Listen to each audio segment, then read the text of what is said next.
we're going to start, and the first video I'm going to do rounds 1, 2 and 3, which is the pesto coloured rounds in the middle here. They're lovely and textured. If I sort of just tip it like that, you can see they're bobbly. They're made with popcorn stitches, which are lovely and easy to do and give this lovely, lovely effect. So when you've done rounds 1, 2 and 3, this is how it's going to look, which is admittedly not as impressive as the mandala, but we've got to start somewhere, folks. So let's get to this stage. Okay, we're starting with pesto, and I'm going to start with 4 chains. Now you can start with a magic loop if you so wish. If you don't know how to do that, we've got a nice standalone video on our YouTube channel to show you, but it's entirely up to you. I'm going with the 4 chain.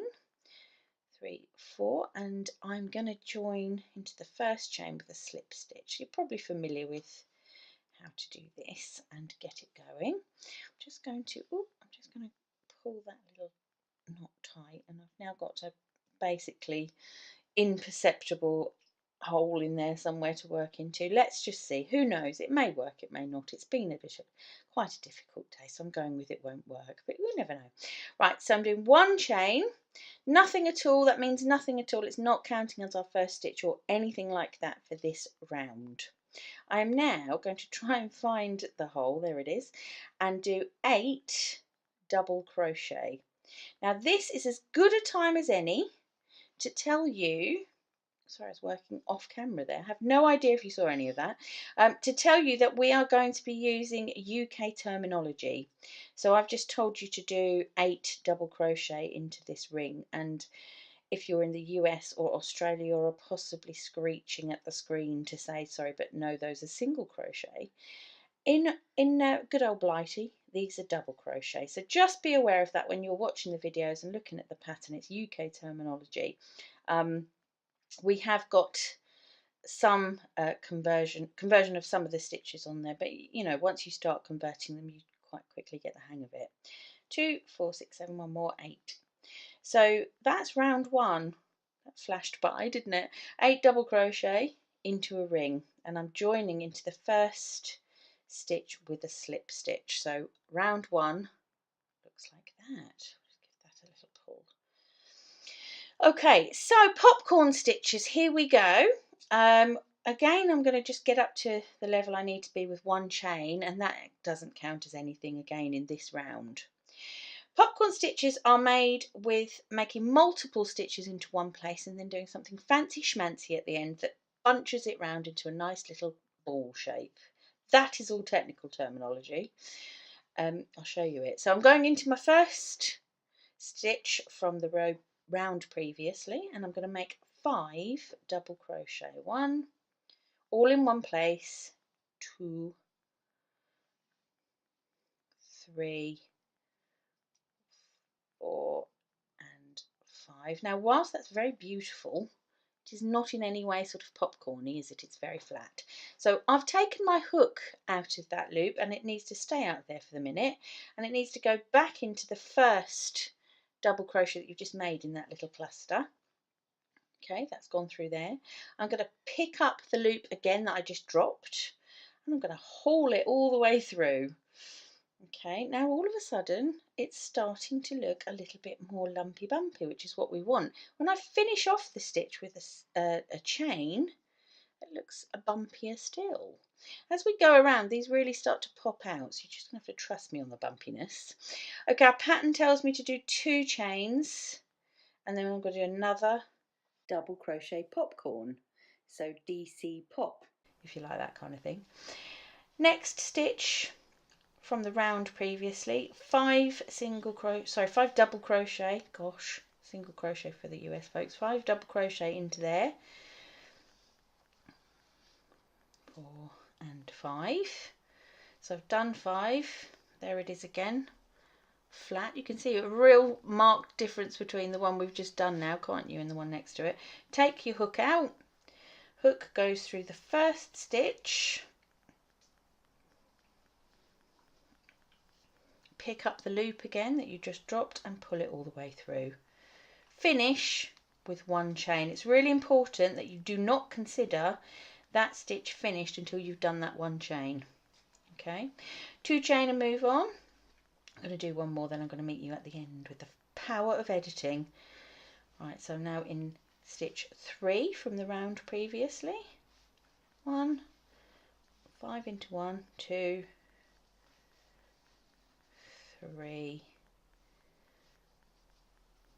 4 and 5. Take my hook out, put my hook into the first stitch, pick up the loop again and pull all the way through. Whoops, split it a bit there, but that's okay. Finish off my popcorn stitch with 1 chain.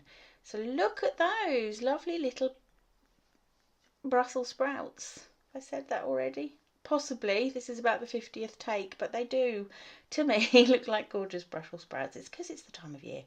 Right, I'm going to finish that off all the way around. We should end up with 8 of these, and when I get to the last bit, I'll show you how to fasten off this round. Right, I'm just making the last popcorn stitch of round 2, and I wanted to just tell you about an error I made while I was doing this, which you won't have seen because of the power of editing. When you're making lots of stitches in one place, as we are with the popcorn stitch, we've got 5 double crochet going into one sort of very small space, you can very easily, you can see how those stitches are pulling to the left there, you can hide your next stitch round and very easily miss it, which is what I did. So I hadn't got enough stitches left to make my the 8 popcorns that I needed. Not a problem, I just had to undo, go back and find the stitch that I'd covered up. So just be a little bit careful, a little bit aware that you might hide a stitch underneath the popcorn. You might just need to give it a little pull so you can see where the next one is, where you've got to put your hook. Right, so finish my last popcorn, 2 chain, and I need to slip stitch into the top of the first popcorn to close this round. I'm going to just turn it on its side. If you can see that lovely sort of swirl, and there's a hole in the middle. That's where I'm going to put my hook and close the stitch. So there, I've pulled the yarn through and straight through there. Now that is round 2 complete, and we've got 8 popcorn stitches all in a nice little round. Round 3 is much the same, but all I want to do is show you where to start off and then what you do in between times. So I've closed the round with that slip stitch, as you can see, that's kind of hanging there ready. I'm now going to slip stitch into the first 2 chain space that's available. Can you see that? You can see daylight, can't you, through there? I'm going to put my hook into there and slip stitch. All that's going to do is just to travel me over to where I need to sort of start my round. So that's where I need to start, in that 2 chain space. I'm going to do 1 chain. Again, that means nothing, that's just a starting point to get my hook up to the level it needs to be, so you don't need to count that or do anything with it. And I'm now going to make my first popcorn into this 2 chain space in exactly the same way. So that's by making 5 doubles. That's 1, 2, 3, 4 and 5. I'm going to take my hook out, put it into my first stitch I've made, pick the loop up again and pull it all the way through. Finish my popcorn stitch with 1 chain. Okay, so you can see now that round is going to come out, and those popcorns are going to sit between the 2 of the round previously. So for this round we're going to do 4 chains to travel along. It's got a bit further to travel with this, 2, 3 and 4, and our next popcorn stitch is going to be made in the next chain space along. Now when I made the first sample piece for this, the mistake I made here was accidentally putting 2 popcorns in one of the chain spaces, so don't do that. I've done that so you don't have to.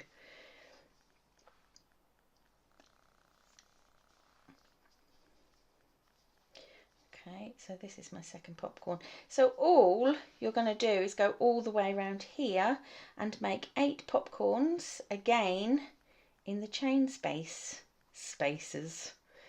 Okay, finish your popcorn with 1 chain and then 4 to travel around. So I'm not going to make you sit and watch me do that. We'll meet at the end, but some of the things to remember from these first rounds are, remember to double check that you've not hidden your stitches with all of those sort of 5 double crochet in one space.